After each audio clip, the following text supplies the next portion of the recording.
during the Second World War to make the concentration camps run more smoothly and get more work out of the prisoners.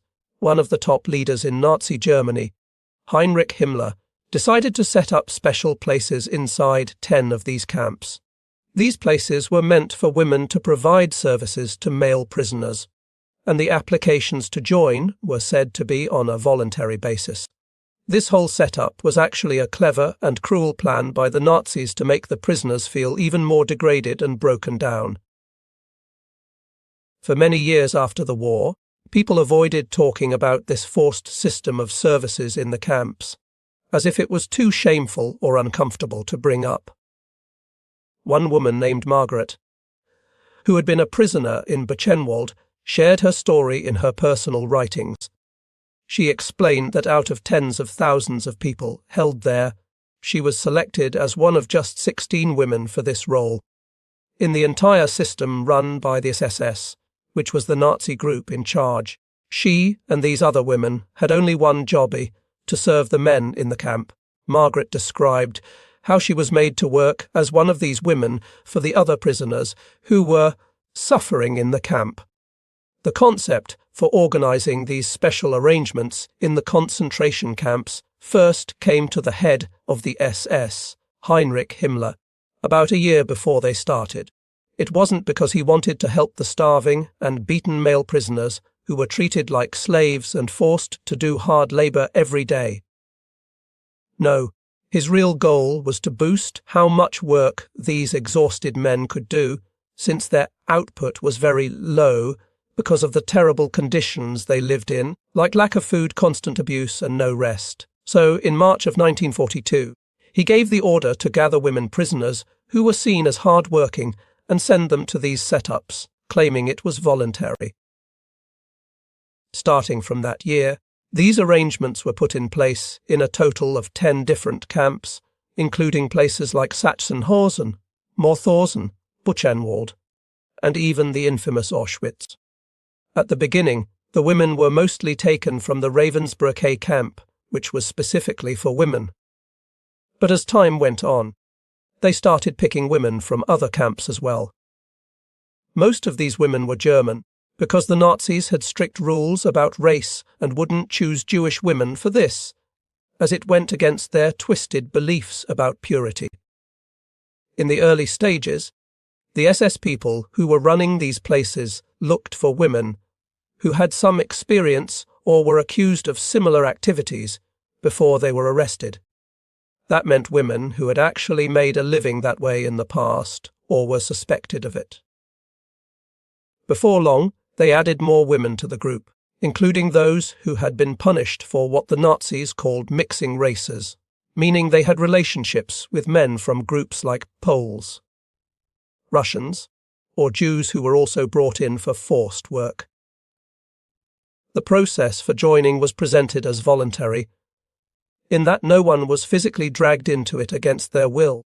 Women who agreed could look forward to better food, regular check-ups by doctors, safety from the usual beatings and mistreatment, and being spared from the back-breaking jobs that most prisoners had to do.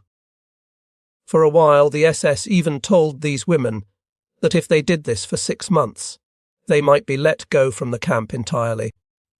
But in reality, how voluntary could it really be in a place like a concentration camp, where everything was designed to crush people's spirits and bodies?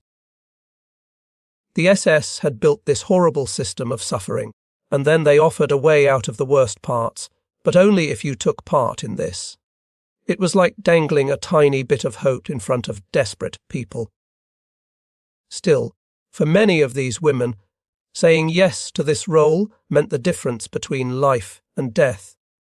A historian named Robert Sommer studied this and found that almost every woman who went through this experience managed to survive the war, unlike so many others in the camps who didn't. That said, even among them, some still lost their lives in the Nazi camps due to other reasons, like disease or random cruelty. When a woman decided to volunteer, the first thing that happened was she was put in isolation for a while and given a full health check, especially to make sure she didn't have any illnesses that could spread. During this time, they fed her properly and let her recover a bit from the awful state she was in after months or years in the camp. You have to remember, these women had been living in filth, with barely enough to eat, constant fear, and no medical care, so their bodies were worn down and weak. But for the SS, it wasn't about making them look pretty or anything like that. They just needed the women to be fit enough to do the job without getting sick or causing problems. Once that was done, the women were moved to a separate building inside the camp, which the SS called something mild like a special block. But everyone knew what it really was. Himmler's elite guards were in complete control of these places, and they ran them with iron rules. The buildings were built simply. There was a long hallway down the middle, and off that hallway were small rooms where the women stayed. Each room had basic furniture, nothing fancy, just enough to serve the purpose. It's important to note that any prisoner who wanted to visit one of these rooms had to go through a medical check first too. The Nazis were obsessed with preventing the spread of diseases, so they made sure everyone involved was examined. After that, the man could go into a room, but even then, it wasn't private. Guards could peek through small holes in the doors at any time to make sure rules were followed and nothing went wrong. Then, after the visit, the prisoner had to get another check to keep everything under control. The Nazis framed this as a special reward, something only the better, behaved or harder, working prisoners could earn. According to Sommer's research, only a tiny fraction, about 1%, of all the men in the camps ever got to use these setups, and even then, maybe just once or a few times. Usually, it was for prisoners who were in higher positions within the camp hierarchy, like those who oversaw work crews or had some small authority. For them, it was supposed to be an incentive to work harder and follow orders. But there was a catch: it cost 2 marks, which was money or vouchers that prisoners could earn through extra labour or favours.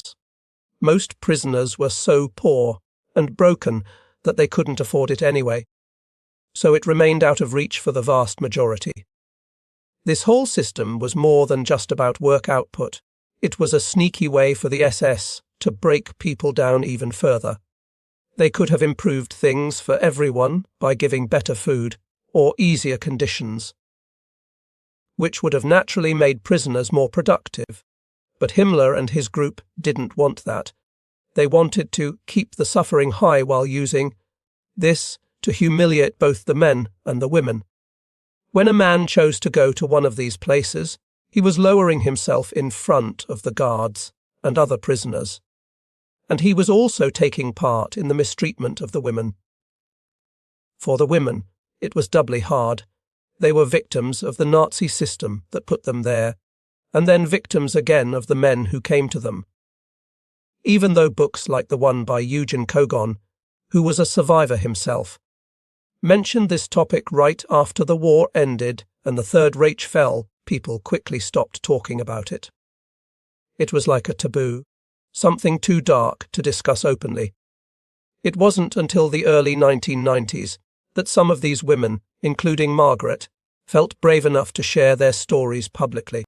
Before that, no one really asked or cared, not the men who had been served, who probably felt ashamed or wanted to forget, and not the women, who worried that people would twist their experiences and say they had chosen it freely. In truth, there weren't thousands of these women. Historians think it was several hundred at most who went through this. But their stories matter a lot because they show just how far the Nazis went to degrade and mock the people in their camps. It wasn't enough to starve, beat, and work them to death. They had to find every possible way to strip away dignity. For these women, it came down to surviving in a place where death was everywhere, and in that, they mostly succeeded against all odds. Sadly, their suffering was never officially acknowledged in the way it should have been. They didn't get any money or recognition as victims in the same way others did. There's only one known case from 1966 where a woman tried to apply for compensation, but it was turned down because they said too much time had passed since her ordeal. To understand this better, let's think about the bigger picture of what life was like in those camps. The concentration camps were not just places to hold people. They were machines of terror designed to destroy human will. Prisoners arrived by train, often crammed in like animals, with no food or water for days. Upon arrival, they were stripped, shaved, and given numbers instead of names. Every day was a fight to stay alive amid hunger, cold, and endless roll calls that could last hours in any weather. The work was brutal, digging ditches, building roads, or labouring in factories for the war effort. Guards watched every move, ready to punish for the smallest thing. In this hell, the idea of a voluntary choice for the women seems almost laughable. What choice is there when refusing might mean being sent back to the general population, where death rates were sky high from starvation, disease, or executions? Heinrich Himmler, as the architect of this, was a cold, calculating man who rose through the Nazi ranks by being efficient and ruthless. He oversaw the SS, which grew from a small bodyguard unit to a massive organization controlling police, intelligence, and the camps. Himmler believed in the Nazi ideology deeply, with its focus on racial superiority and eliminating those deemed inferior. For him, the camps were a way to both punish enemies and exploit labor for the war. Introducing these special buildings fit his mindset perfectly. It pretended to offer a carrot while really wielding a stick. He issued the order in 1942, at a time when the war was turning against Germany, and they needed every bit of production they could squeeze out. But instead of humane changes, he chose something that deepened the divisions and shame among prisoners. Take Margaret's account, for example. She was one of the few who spoke out later in life. In her memoirs, she detailed the selection process, how guards would line up women and pick based on health and background. She remembered the quarantine period as a strange mix of relief and dread, finally getting enough to eat, but knowing what awaited. The rooms were bare: a bed, a chair, maybe a wash basin. No personal touches, nothing to make it feel human. Visits were timed, usually 15 to 20 minutes, and strictly supervised. The men who came were often privileged prisoners, like capos who helped run the camp under SS orders. They might have extra rations or lighter work, but they were still trapped in the system. Paying those 2 marks meant they had to work overtime or trade favours, creating more resentment among others who couldn't. Robert Sommer's work is key here. As a historian, he dug through archives, survivor testimonies, and Nazi records to piece together the facts. He found that the promise of release after 6 months was mostly a lie. Few women were actually freed. Instead, they were rotated or kept longer if needed. Sommer also noted how this system reinforced the camp's hierarchy. Prisoners were divided into categories: politicals, criminals, Jews, homosexuals, and so on, each with different badges and treatments. The privilege of visiting these places was reserved for non-Jewish, Aryan prisoners who showed loyalty or productivity. This bred jealousy and betrayal, as some prisoners informed on others to gain favour. The camps mentioned: Sachsenhausen near Berlin, Mauthausen in Austria, Buchenwald in Germany, and Auschwitz in Poland, were among the largest and most notorious.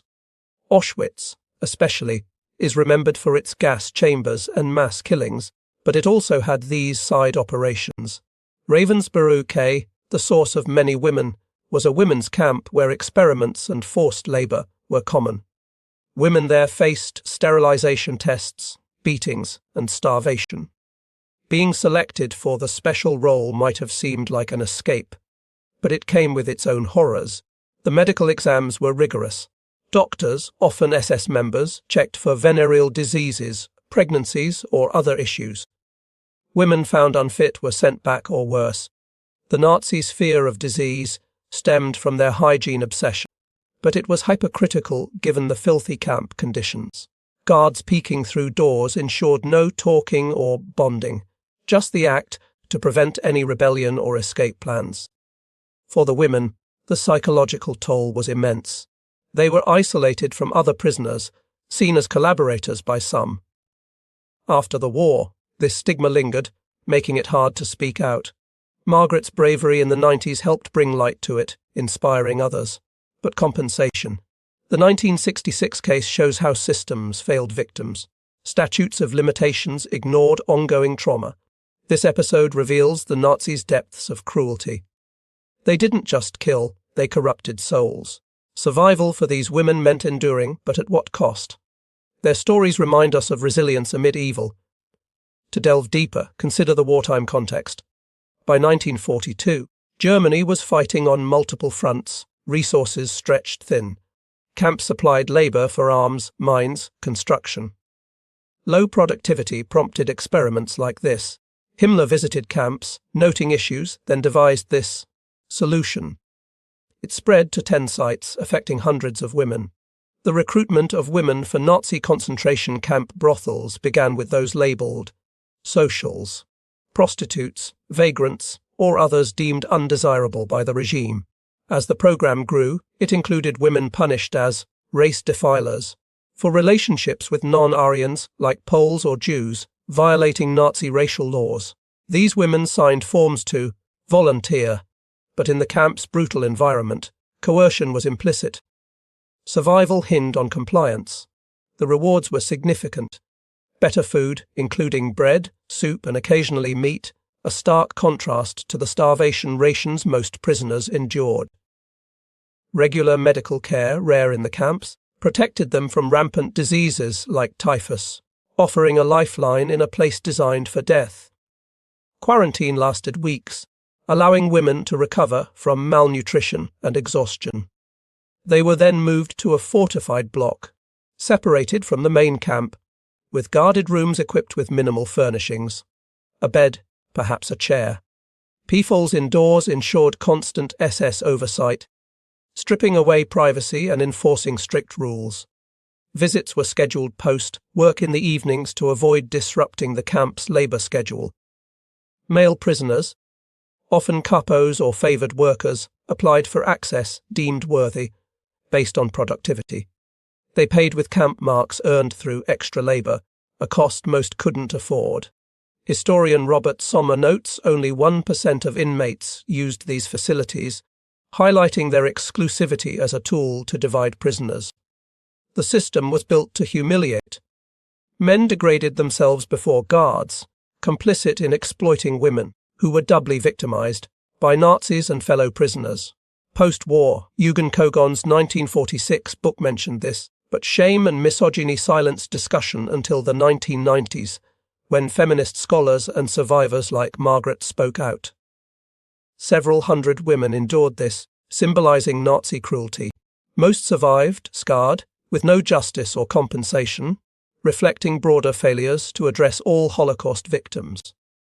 This history demands we stay vigilant against dehumanization, honoring all who suffered.